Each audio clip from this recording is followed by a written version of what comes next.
Hello அஸ்ஸலாமு அலைக்கும்.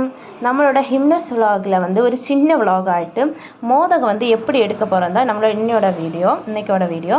First மோதகம் பண்ணுறதுக்கு தேவையான பொருட்கள் தான் பார்க்க போகிறோம். ஃபஸ்ட்டு தேங்காய், பருப்பு, மைதா மாவு, ஏலக்காய் மற்றும் சர்க்கரை. இதான் வந்து நம்மளோட மோதகம் பண்ணுறதுக்குள்ள தேவையான பொருட்கள். அடுத்து பருப்பை வந்து குக்கரில் வச்சு 3 விசில் அடித்த பிறகு நம்ம வந்து வெளியில் எடுக்கணும். 3 விசில் அடித்து இந்த பருவத்தில் இருக்கணும் பருப்பு. ஓகே, நல்லா மசிக்கணும். பருப்பை நல்லா வந்து மெசிக்கணும். ஓகே, இந்த மாதிரி நல்லா மெசிச்சு நல்லா விடணும். மசிச்சு வச்ச பருப்பை வந்து வேற ஒரு பாத்திரத்தில் தான் மாற்றி எடுத்துக்கணும்.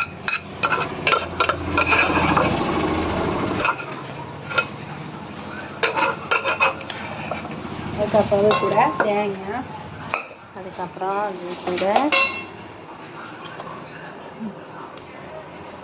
அதுக்கப்புறம் தேங்காய் போடணும்.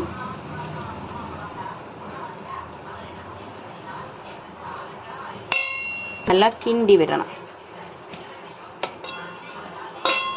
சர்க்கரை இருந்தால் சர்க்கரை போடுங்க, சர்க்கரை இல்லாதவங்க பஞ்சசாரை போட்டாலும் பிரச்சனை இல்லை.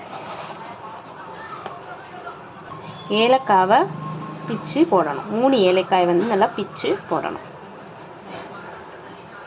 எல்லாத்தையும் சேர்த்து நல்லா கிண்டி விட்டணும்.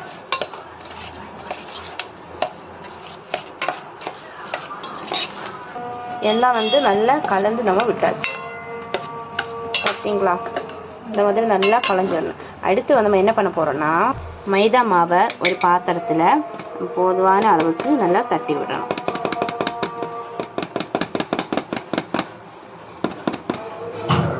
அடுத்து நல்லா கரைச்சி நல்லா கிண்டி இப்படி நல்லா இதாக்கணும். கரைச்சி தண்ணியாக ஊற்றி மாவை நல்லா கரைச்சி வச்சா இந்த மைதா மாவை நல்லா இந்த மாதிரி இதில் கரைச்சி வைக்கணும். அடுப்பை கட்டி பாத்திரத்தை வைக்கணும். சட்டி நல்லா காஞ்ச பிறகு எண்ணெய் ஊற்றணும். நாங்கள் வந்து எங்கிட்ட பாமாயில் எண்ணெய் தான் இருந்தது, அதில் பாமாயில் எண்ணெய் தான் ஊற்றினோம். உங்களுக்கு ஏதாவது எந்த எண்ணெய் இருக்குது அந்த எண்ணெய் நீங்கள் ஊற்றினா போதும். தேவையான அளவுக்கு எண்ணெயை ஊற்றின பிறகு அடுத்து எண்ணெய் காயிற வரைக்கும் நம்ம நேரமே கிண்டி வச்சு சர்க்கரை தேங்காயில் போட்டு பருப்பில் போட்டு கிண்டி வச்சுருந்தோம்ல, அதை வச்சு தான் அடுத்து நம்ம உருண்டை பிடிச்சி இந்த மாவில் முக்கி நம்ம அப்படியே உருண்டை பிடிக்க.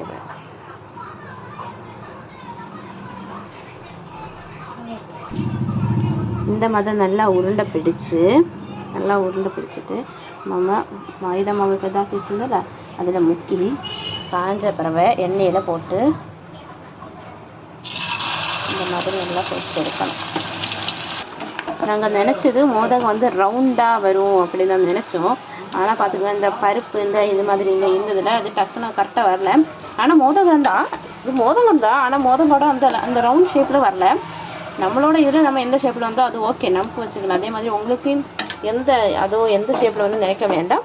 எப்படி வந்தாலும் கரெக்டாக பண்ணுறது இல்லை, மோதகத்தோட இதுதான் பண்ணியிருக்கோம். நம்ம ரவுண்டு ஷேப்பில் மட்டும் வராதது நம்மளோடையது, மற்றபடி கரெக்டாக நல்லா வெந்து நல்லா இதாகிட்டு தான் வந்து ஷேப்பெல்லாம் பார்த்துட்டு டேஸ்ட் எப்படி இருக்குன்னு நினச்சி. ஆனால் சும்மா சொல்லக்கூடாது, ரொம்ப டேஸ்ட்டாகவும் ரொம்ப பெர்ஃபெக்டான டேஸ்ட்டாக எப்படி இருக்குமோ அந்த மாதிரி நல்லா சூப்பராக இருந்தது. இதான் மோதகம், ரொம்ப டேஸ்ட். இந்த வீடியோ உங்களுக்கு பிடிச்சிருந்தேன்னா லைக், ஷேர், சப்ஸ்கிரைப் பண்ணிக்கோங்க. பாய்.